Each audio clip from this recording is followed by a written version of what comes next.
It's been a long road for the senior class, a lot of lessons learned, and along the way, their personality has left lasting impressions on teachers around the campus. I think that of all the senior classes I've had, this is my 15th year, you're the most polar.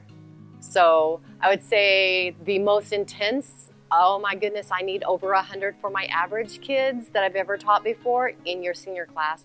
And then the other extreme, like, oh, 69.5, sweet. I wouldn't exactly say they have a reputation as much as a personality. I remember this, I had this group as sophomores, and I remember this group being fun-loving. They always like to have a good time.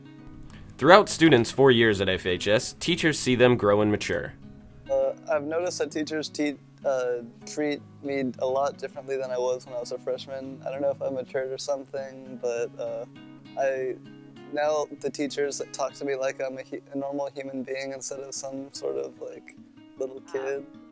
Kids change. I mean, we always talk about the fact they leave here their sophomore year, they come back as juniors, and they've changed. There's a maturity. But I've had the pleasure of teaching some students as sophomores, and then again as seniors, and then in other cases they were juniors, and then again in seniors for two science classes, but different science classes. And in both cases, they are considerably more mature.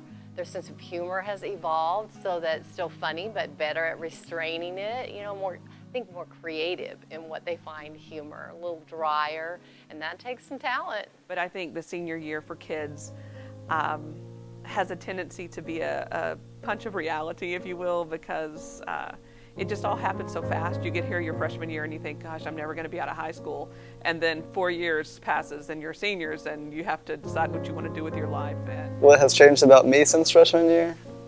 I don't know.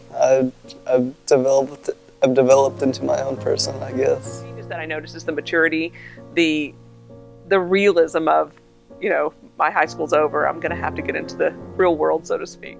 Well, I would just say that regardless of which end of the spectrum my students are, I have absolute confidence that the seniors that are graduating this year will be successful in life.